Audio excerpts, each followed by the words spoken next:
நம்ம வீட்டு ஆக்சன்ட் வாலை எப்படி நாமளே பெயிண்ட் பண்றது, ஒரு சின்ன பால்கனியை பட்ஜெட்ல அதுவும் ஹேங்கிங் பிளான்ஸோட எப்படி டெக்கரேட் பண்றதுன்னு தெரிஞ்சுக்க இந்த vlog-அ ஃபுல்லா பாருங்க.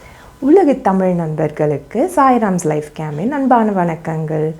இன்றைக்கி நாங்கள் என்ன பிளான் பண்ணியிருக்கோம் உங்களுக்காக அப்படின்னா, எங்கள் வீட்டோட ஒரு பகுதியை, அதாவது எங்கள் பேட்டியோ சன்ரூமாக கன்வெர்ட் பண்ணியிருக்கோம். ஸோ எங்கள் லிவிங் ரூமுக்கு வெளியில் கார்டனுக்கு போகிற வழியில் கொஞ்சம் சன்ஷேடை எக்ஸ்டெண்ட் பண்ணி கொஞ்சம் சேர் டேபிள்லாம் போட்டு உட்கார்றதுக்காக இடம் விட்டுருக்காங்க. ஃப்ளோரிங்கெல்லாம் அவங்களே போட்டது தான்.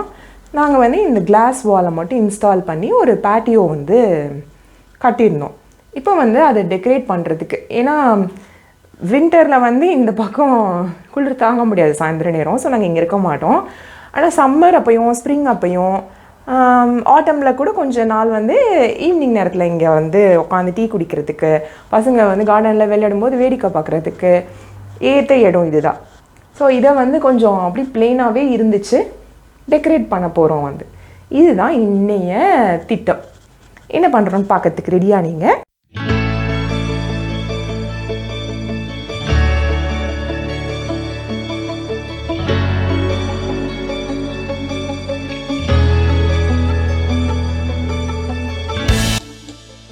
பெயிண்ட் அடிக்கிறதுக்கு முன்னாடி தரையில வேஸ்ட் துணியை நல்லா பரப்பிடுங்க.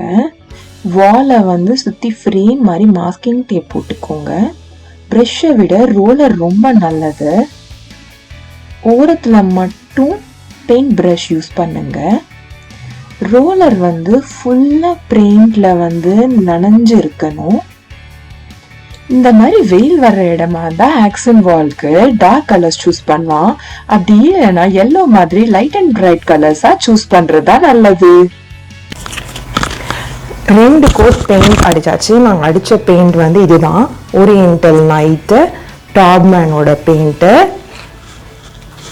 எப்படி இருக்கு இந்த வால்? எனக்கு ஆக்சுவலாக ரொம்ப பிடிச்சிருக்கு. ஸோ 2 கோட் பெயிண்ட் அடிக்கிறதுக்கு 1.5 லிட்டர் பெயிண்ட் செலவாயிருக்கு. இது கொஞ்சம் ரஃப் சர்ஃபேஸாக இருக்குது. அதனால் ஸ்மூத் சர்ஃபேஸ்க்கு தேவைப்படுற பெயிண்ட் அளவு நம்ம எவ்வளோ கால்குலேட் பண்ணுறோமோ அதுக்கு 20% எக்ஸ்ட்ரா இதுக்கு ஆகும் அப்படின்றத ஞாபகம் வச்சுக்கணும். இதை நாங்கள் மறந்துட்டோம். அதுக்கப்புறம் 1/2 லிட்டர் போயிட்டு எக்ஸ்ட்ரா திரும்பியும் வாங்கிட்டு ஃபினிஷிங் டச்சஸ் கொடுத்தோம். ஃபஸ்ட்டு கார்னர்ஸ் ஓரத்தில் குட்டி ப்ரஷ்ஷை வச்சு ஒரு அவுட்லைனை போட்டுக்கிட்டு அதுக்கப்புறமா ரோலர் வச்சு நம்ம பெயிண்ட் பண்ணணும். 2 டைம்ஸ். ஃபஸ்ட் டைம் பெயிண்ட் பண்ணிவிட்டு டச் ட்ரை ஆனதும் அட்லீஸ்ட் ஒரு 4 மணி நேரம் ஆனதும் விட்டுட்டு செகண்ட் கோட் அடிக்கணும். ஸோ இதுதான் நாங்கள் பண்ணோம். நல்ல குவாலிட்டி ரோலர் ப்ரஷ் அதுதான் ரொம்ப இம்பார்ட்டன்ட், நல்ல கவரேஜ்க்கு. இல்லைன்னா அங்கங்கே திட்டா தெரியும். மேலே ஸ்டார்ட் பண்ணீங்கன்னா அங்கங்கே கொஞ்சம் அழுத்தி தேய்ச்சிக்கலாம். ஆனால் கீழே வரைக்கும் அப்படியே அடிச்சுட்டு வந்துடணும். செக்ஷனாக பிரிச்சுக்கோங்க. ஹாஃப் ஃபர்ஸ்ட் ஹாஃப், கீழே செகண்ட் ஹாஃப், அந்த மாதிரி பிரிச்சுக்கலாம். அது பிரச்சனை கிடையாது. ஆனால் பிரிக்கிற செக்ஷனுக்குள்ள நிறுத்தாம ரோலர் வச்சு அடிச்சிடணும். ஸோ இந்த மாதிரி 2 கோட் அடிச்சு முடிச்சாச்சு. 3 நாள் விட்டுருக்கோம்.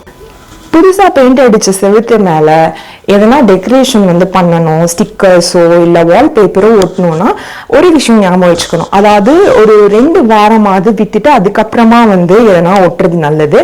ஏன்னா ஃப்ரெஷ் பெயிண்ட் காஞ்சிருந்தாலும் உடனே எதனா வால்பேப்பர் ஒட்டினா தப்பாயிடுச்சு, கரெக்ஷனுக்கு நம்ம எடுத்தோம்னா பெயிண்ட்டும் உறிஞ்சு வரதுக்கு சான்ஸ் இருக்கு. இப்போ இந்த வால்க்கு மேலே என்ன பண்ணலாம் அப்படின்னு நான் நினைச்சிட்டு இருக்கேன்னா, இது வால்ஸ்க்காகவே ஸ்பெசிஃபிக்காக விற்கிற டேப், கோல்ட் கலர் டேப். இதை ஜியோமெட்ரிக் பேட்டர்ன், கொஞ்சம் ரேண்டமான ஜியோமெட்ரிக் பேட்டர்னில் இங்கே ஒட்டணும் அப்படின்றது தான் நான் நினச்சிருக்கேன். ஸோ நான் இப்போ தான் சொன்னேன் 14 டேஸாவது விட்டுட்டு அதுக்கப்புறமா இந்த ஒட்டுற வேலையெல்லாம் பண்ணலான்ட்டு. ஆனால் பசங்க இந்த ரூமை தான் ஆன்லைன் கிளாஸ் ரூமாக யூஸ் பண்ணிட்டு இருக்காங்க. அதனால 3 நாள் தான் ஆச்சு. தப்பு பண்ண மாட்டேன் அப்படின்னு நினச்சிக்கிட்டு நான் இந்த டேப்பை ஓட்ட ஆரம்பிக்க போகிறேன்.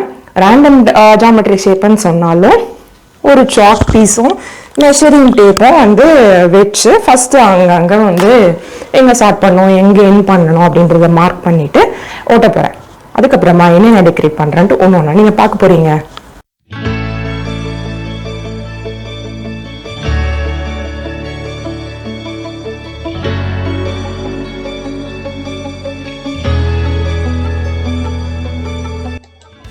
Midnight blue and gold geometric accent wall இப்போ ரெடி ஆயிடுச்சு. சூப்பராக இருக்குல்ல?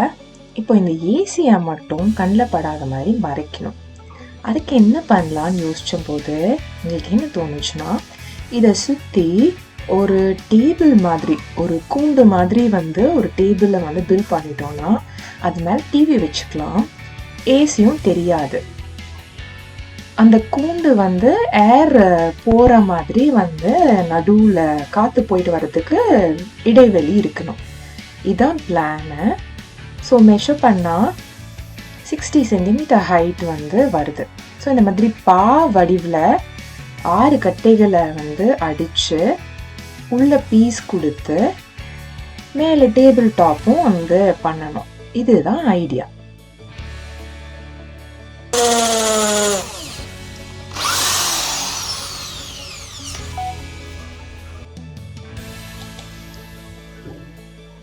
இந்த 6 பா வடிவ பீஸை இப்போ நம்ம இந்த கேப்போட அடிச்சு வச்சிருக்கோம். இதுக்கு மேலே ஒரு MDF பேனல், அது மேலே கான்டாக்ட் ஷீட்டு, உட்டு மாதிரியே பேட்டர்ன் போட்ட கான்டாக்ட் ஷீட்டு நம்ம ஒட்ட போகிறோம். ஃபஸ்ட்டு இந்த தின் எட்ஜஸை மட்டும் கவர் பண்ணிக்க போகிறோம்.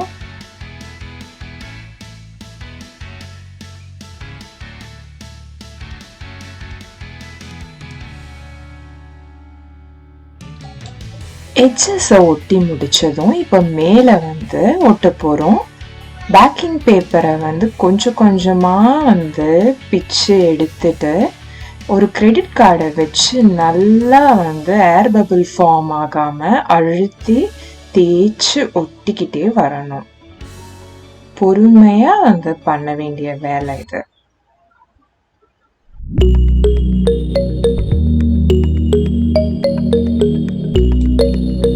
இப்போ டெக்கரேட் பண்ண வேண்டிய டைம்.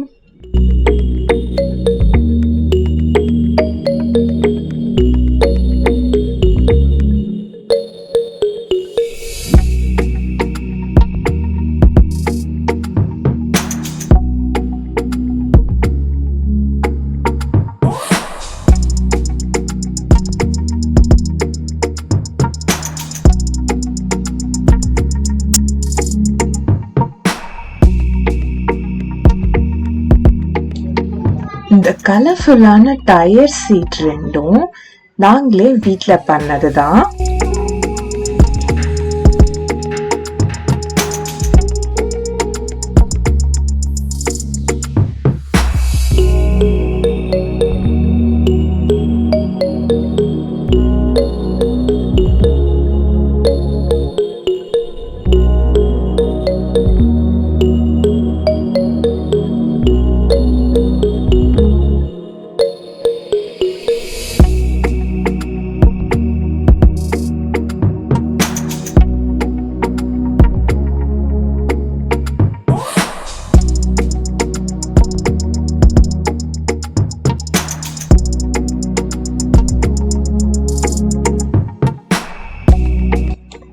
இந்த ஹேங்கிங் பிளான்டர்ஸ் எல்லாமே வேஸ்ட் டின்னு பிளாஸ்டிக் பக்கெட்ஸ்ல இருந்து செஞ்சதுதான்.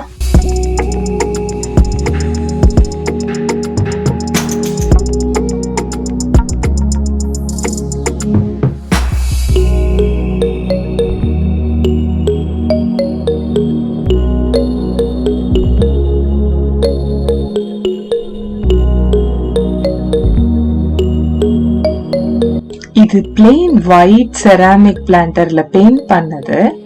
இது மட்டும் வாங்கணும்.